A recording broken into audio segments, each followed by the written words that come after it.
लेकिन चूंकि वो बांस के अंदर में है, इसीलिए उसका बांस का ही भाव है। इसी तरह से जो अच्छे लोग हैं, जो अच्छों के साथ रहते हैं, तो उनकी कीमत बढ़ जाती है। और जो अपने से बुरे लोगों की संगत करता है, अब कोई व्यक्ति है वो शराब नहीं पीता है, लेकिन किसी शराबी के साथ में उठना बैठना है, लोग उसके ऊपर भी शक करेंगे कि हो सकता है कहीं शराब न पीता। इसी तरह से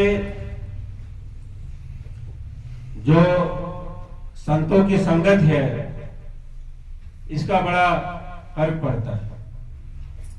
क्योंकि जैसे जो नरसिंह जी थे और पीपा जी की कहानी है कि जो नरसिंह जी गए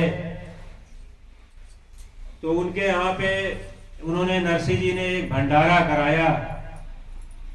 तो भंडारे में जो पीपा जी है वो भी गए। तो उनके पास 56 करोड़ की दौलत थी और उन्होंने भंडारे में खूब खर्च किया। तो खूब खर्च किया तो पीपा जी ने ये देखा, उन्होंने कहा कि तुमने तो बड़ी दौलत इकट्ठा कर रखी है। उन्होंने कहा हाँ ठीक है, सब परमात्मा की मेहर है। उन्होंने कहा कि परमात्मा वाली दौलत कितनी इकट्ठी? उन्होंने कहा परमात्मा वाली दौलत? उन्होंने कहा हाँ, तुमने यहाँ तो 56 करोड़ इकट्ठा किए, ऊपर के लिए तुमने कितने करोड़ दिए? तो कह रहे नहीं, यहाँ पे जितना धन है वो हमारे ही काम आएगा। तो पीपा जी ने एक सुई दे दी और बोला कि ये सुई ना मुझे ऊपर भगवान के पास वापस कर दो। तो जो नरसिंह जी ने वो सुई अपने पास रख ली और उसके बाद एक दिन शमशान घाट गए तो देखा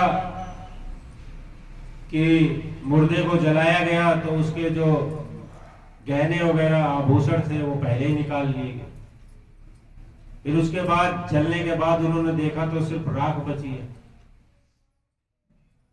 फिर वो सुई लेके वापस पीपा जी के पास गए और उन्होंने कहा कि गुरु महाराज, हमसे बड़ी भूल हो गई, ये सुई मैं आपकी वहां वापस नहीं पहुंचा सकता। उसके बाद से वो सत्संग में जुड़ गए और एक ऊंचा मुकाम हासिल किया। इसी तरह से मीरा थी। मीरा को जब राणा ने सांप का पिटारा भेजा तो उसने सांप को ही गले में लपेट लिया।